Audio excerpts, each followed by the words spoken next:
Here we go, mofos!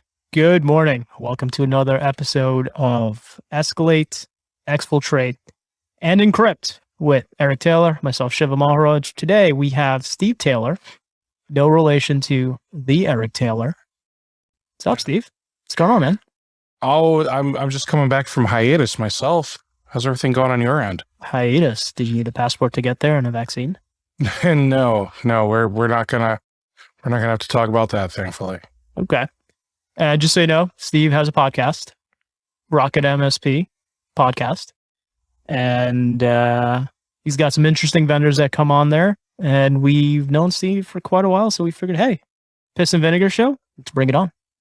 Let's do this. Has your podcast been taken over by malicious people recently? Not that I'm aware of. Well, good thing you said. Here we go. No, I'm just kidding. I haven't done anything recently. That's good. What are we kicking it off with today, Eric? Oh, man, let's just talk about ransomware because, we always talk about ransomware, it seems like, right?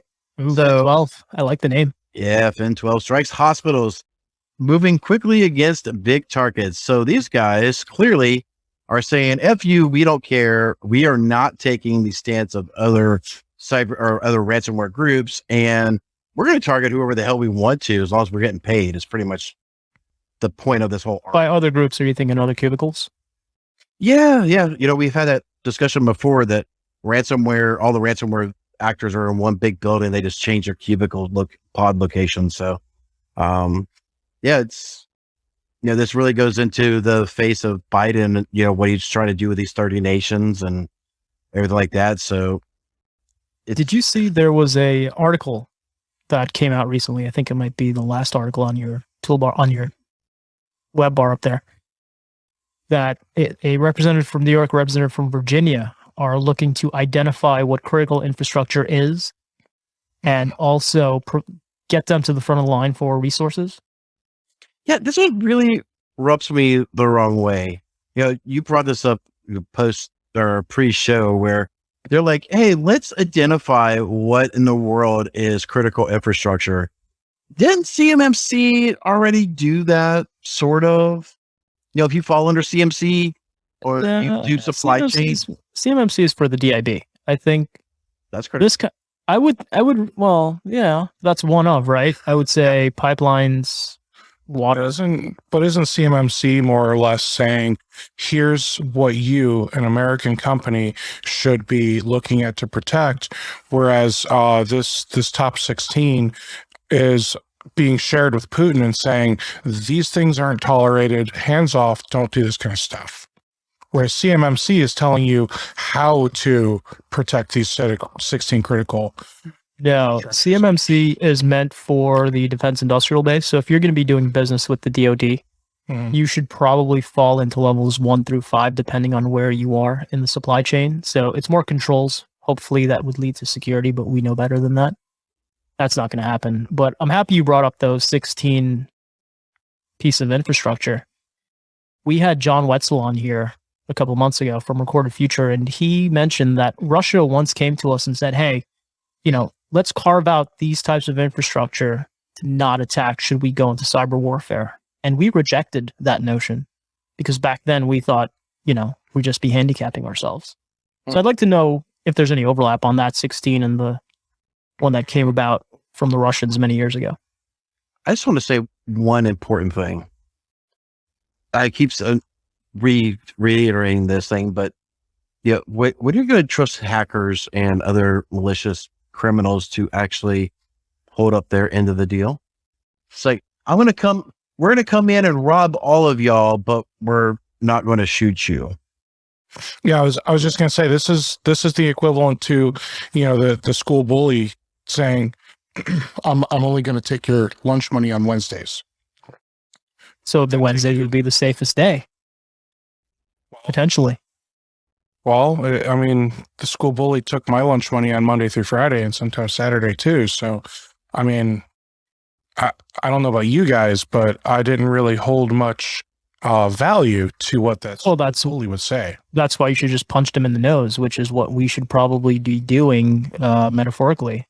We should. cybercom. We absolutely should. And here's where it gets tough, because it is really difficult for us, I think, as a nation to know, all right, so let's say Fin12, they speak Russian, so they're probably in Russia, or they just are near Russia, so they're fluent in it, right? That doesn't mean that they are working for the government in Russia, or that Putin has his hands in that, right? We don't know. Putin rides in bareback on a horse without a shirt. He knows everything. All right. Driving women wild across the globe. Clearly. So, but seriously, like, we can't assume that Putin is necessarily like involved with this, or that it's a government or state sponsored attack.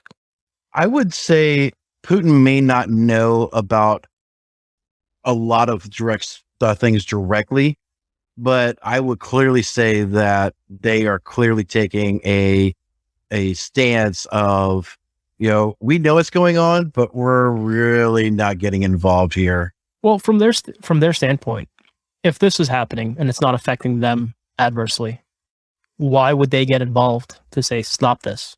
Exactly.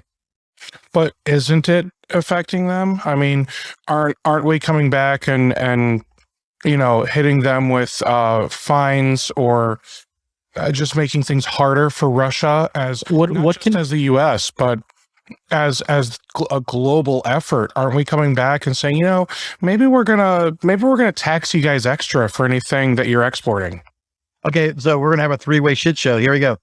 Let's see. Are we taxing Russia? No, we just open up the fucking pipeline for them. Well, the last time we tried sanctioning Russia, we sanctioned one of their oligarchs and his aluminum empire. What happened to us? Price of aluminum skyrocketed. Mm-hmm. It hurt us. Over the summer, we sanctioned a Chinese solar panel manufacturer. What happened? Reduced supply, increased prices. We fucked ourselves.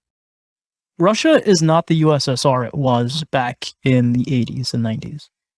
They have their oligarchs. They have invested heavily into natural resources around the world. And they are a part of the global economy that we cannot ostracize them anymore. Whereas, what are we putting into the global economy other than the creditworthiness of our dollar? Oh, I know. We have young girls twerking their ass on TikTok. I fail to see what's wrong with that. But that's what we contribute. To be fair, I think we have people from all over the world shaking their ass on TikTok. Okay, so America is very much a consumer-driven nation these days, and everything's as a service these days. You got everything from DoorDash to whatever else, where we literally, our entire nation has become lazy, if you're going to look at it like that. And we just expect everyone else to do everything for us. So what can America do to protect itself from all of these foreign attacks? Should we, as a nation, consider, I don't know, blocking all of the internet from Russia and China? That's not going to work, because they just spit up an Azure or AWS instance and they're geolocated within the United States, as we saw with SolarWinds. Okay, so and here's where I watched the movie Hackers, but I never really understood hacking. Hack the planet, right? So I need a car ready to go now. Let's say we as America, okay? I'm not going to worry about the rest of the world. Let's say we cut off all access from Russia. So how do they spin something up in AWS if they can't get to it?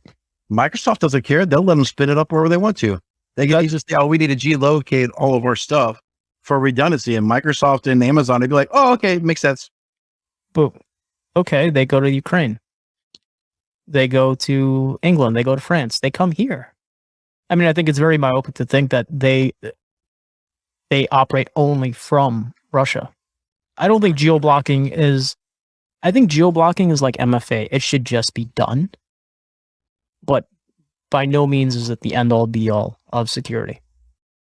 Geo-blocking would definitely slow the quote unquote script kiddies and the folks who just doesn't know what's going on down. But it still won't stop. Wouldn't it slow down the people that are purchasing that ransomware as a service type stuff? They'll find their way, man. Yeah.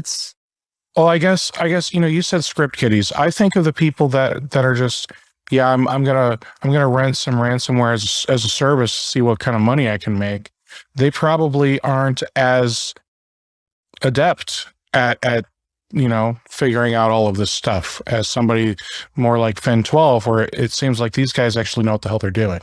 Well, I mean, that's yet to be seen, but Conti and some of the other ransomware groups that do the ransomware as a service, or RAS, they have an entire playbook that we've, I'm going to start sounding like Dave Sobel, but we had a video about that. They lay out exactly how to exfiltrate, how to get lateral movement inside of networks, things of that nature. Well, Fin 12 is not even exfiltrating. They're just going straight for the encryption and relying on you to pay them because it's faster to decrypt than it is to restore. You ain't lying there. Some of those, even though some of the decryptors are very poorly made, they still work faster than these cloud restoration products. I think they throttle the restoration to make people understand how important it is to pay. It's all part of the business plan and their SOPs and TTPs. But what I think is really interesting here is, I think it was this week or maybe last week, General Nakasone, heads Cybercom, I believe, and head of the NSA said, we're going to be facing ransomware attacks every single day. When asked, what does he think the outlook for the next 5 years is going to be? And he also said he pivoted his mind from saying the FBI has to handle this as a criminal enterprise, and this is now nation-state infrastructure attached attacks that NSA should probably be defending against. And my biggest issue with security has always been broken into two fundamental issues: the IT practitioner and the person selling him or her the tools. Because, sorry, Steve, you had something to say? No, go ahead. And I want to blame, for lack of better words, the software providers, because they will sell a product to anyone. They don't care. They're not training them. They're not making sure these people go through the best practices of how to set these things up. It's like, no, they're really not. Take a WMD, go to town on it. So, that all of this, it just really pisses me off. I'm not going to lie. Like, the fact that other people think it's okay to just do this to each other. Like, I think that's my biggest frustration. Like, I don't even care about, the lines of the nations and all that. Just like, why can't we as people treat each other better? Because everything is zero sum. Yeah. For you to win, someone has to lose. Yeah, that doesn't sound right, though. Well, it's not. So, I think that you have to get past what is right and wrong, understand what is, and then you can strive to go for what is right or wrong. So, Steve, we're going to take this a little personally, and I don't mean this to be as a dig to you or anything like that, because that's okay. I'm in the same boat. But we don't live in a Jesus Christ world where everybody abides by the Bible. And for those who don't know, me and Steve are both, Baptists and all this other stuff. So, you can't expect everybody to live by the 10 Commandments. They are going to, if you just put up a sign, no hacking here, it doesn't stop it. We've seen that case in point of gun-free zones. There's still shootings in fucking gun-free zones. Just because criminals are going to do what criminals do. So I sent you guys in the chat here. Yep. Try this one weird trick Russian hackers hate. And I gotta say, like, that title makes me cringe. But I think this is a short-sighted article. I just want to preface with that, okay? So this is basically saying, the companies out there like DarkSide, Are Evil, etc. If you say that your copy of Windows is installed in one of the Eastern Bloc countries or in Russia, then they basically have it hard-coded to not attack you.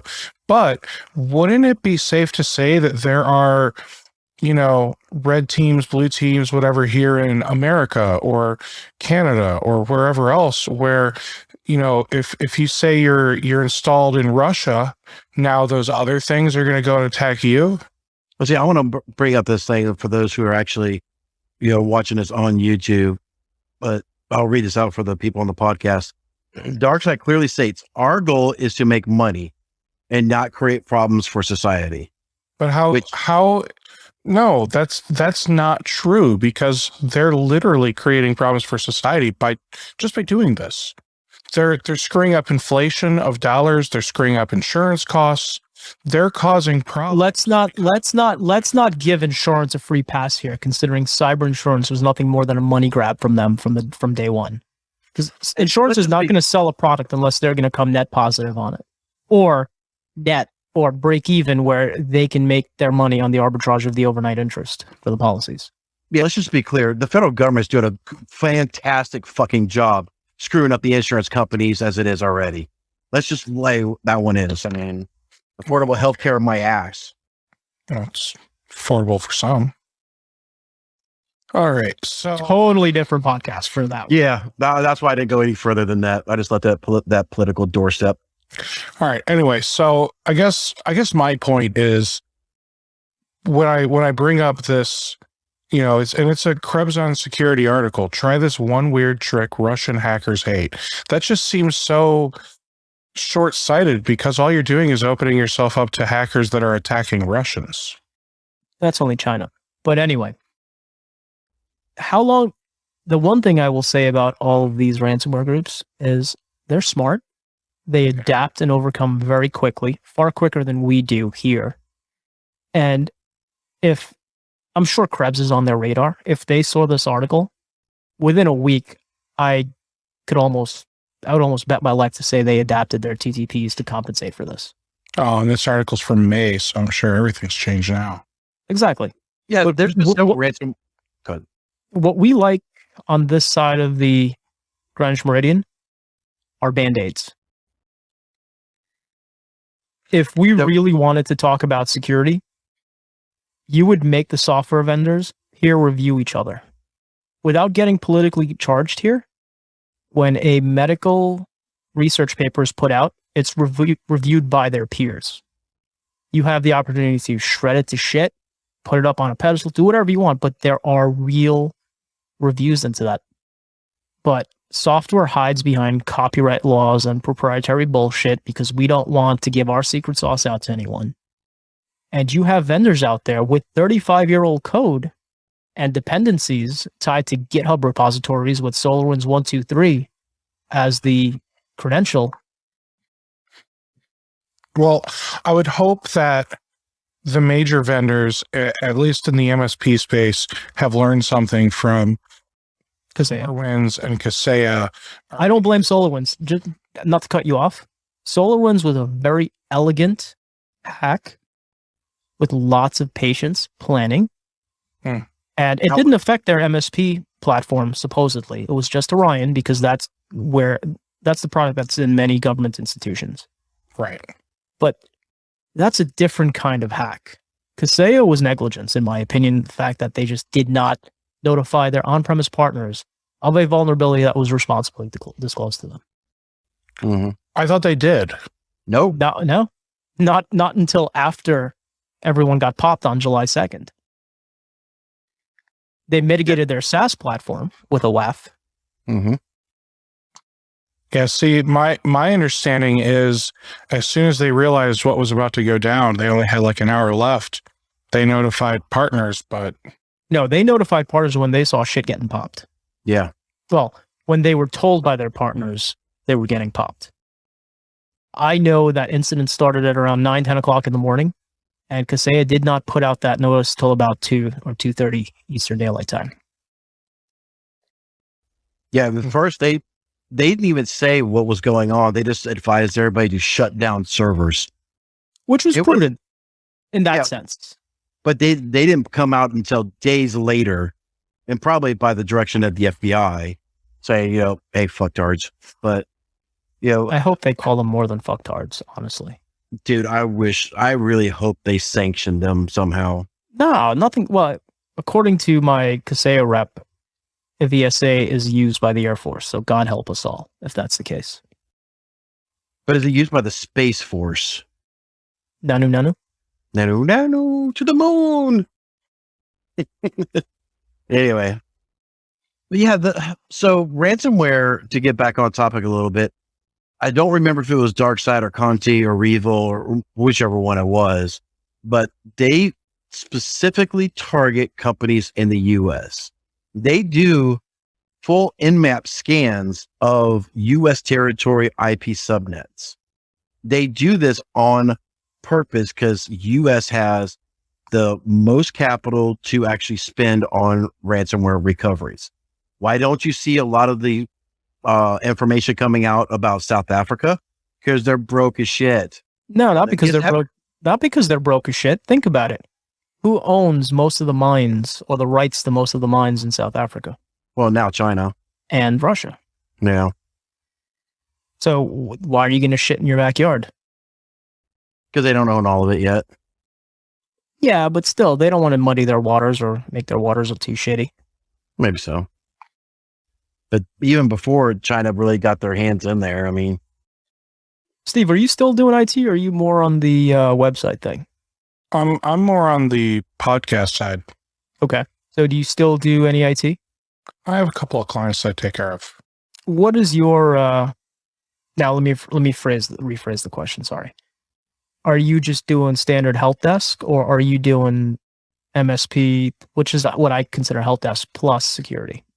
I'm doing standard help desk for some clients. Okay. I have gotten them in touch with the appropriate vendors for. And who are the appropriate vendors? Some like MSSPs. Like, you can name them, we'll shame them. I don't it's okay. I can tell you it's not been barricadecyber.com. That's been them. That's kind of fucked up, dude. It's not. It has not been Barricade Cyber. They can't afford you. How do you know what they can afford? And how do you know what my rates are? Well, because I don't even know what you do besides, hack people's subdomains. That's not hacking. That's just enlightening people on their bad habits. Well, No, the reason I asked the question that way is I think somewhere in the last couple of years, people, MSPs and everyone else, forgot that an MSP is not a security practitioner. no, we're not. Fundamentally, an MSP is a help desk company. Mm-hmm. They do basic maintenance. They install patches and updates.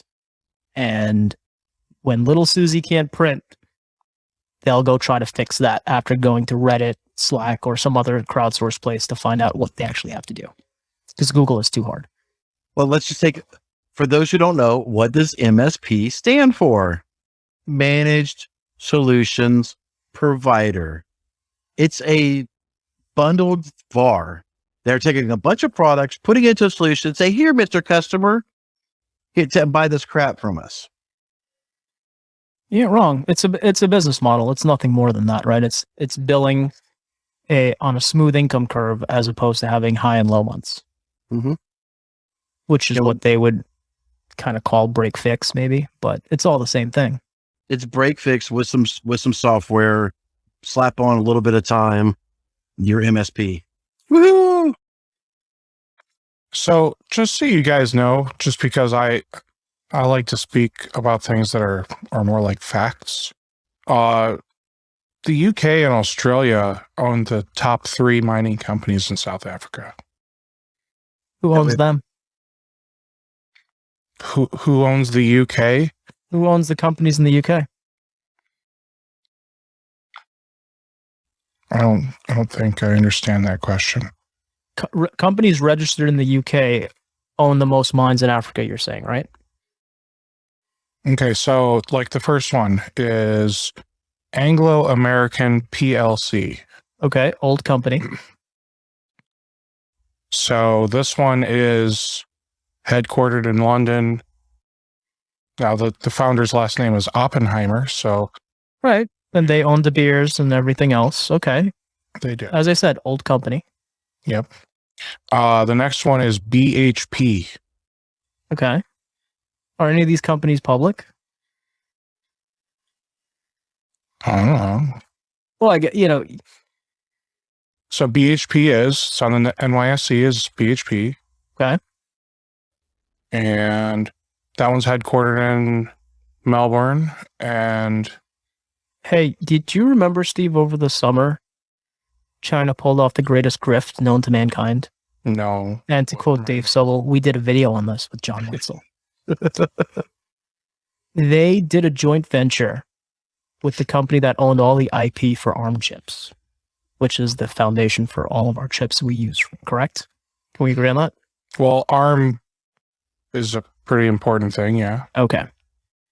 And even Apple Silicon? Probably.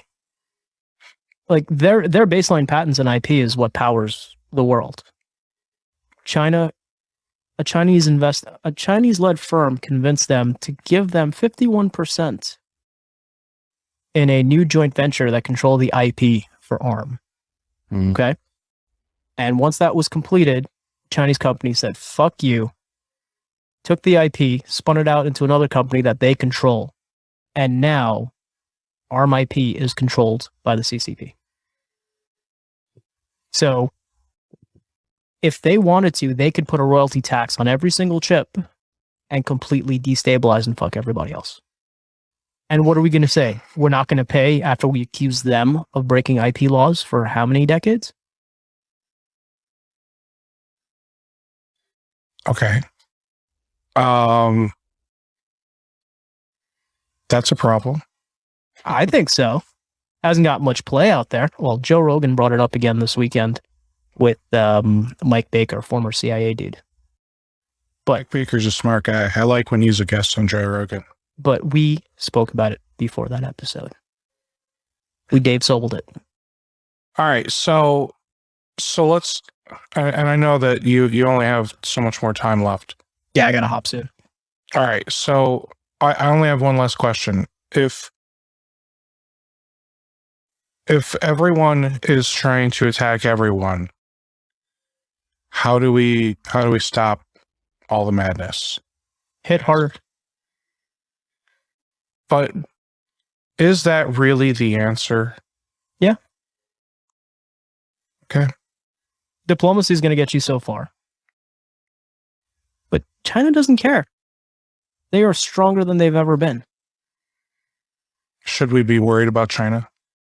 Should have been worried about China. Who should we be more worried about, Russia or China? I wouldn't say either or. I would say we should be worried about everybody. And should we be worried about a collaboration between the two? I think they're already collaborating. So at what point do I just hide under my desk and cry? Now. Last year. Okay. Will do. Any closing thoughts, Mr. Taylor, of the Steven type? Of the Steven type. I mean, this feels like some kind of dystopian, like, book we've all read, like... Yeah. Had to come from somewhere, right? It's just history repeating itself. It's our turn. I don't like it. I don't. You don't have to. I'm moving to Canada. Yeah, because that's a fucking solution. Are they letting Americans in yet? I'm moving to Morocco. I don't know. I Yeah, heard let- Belize is good this time of year.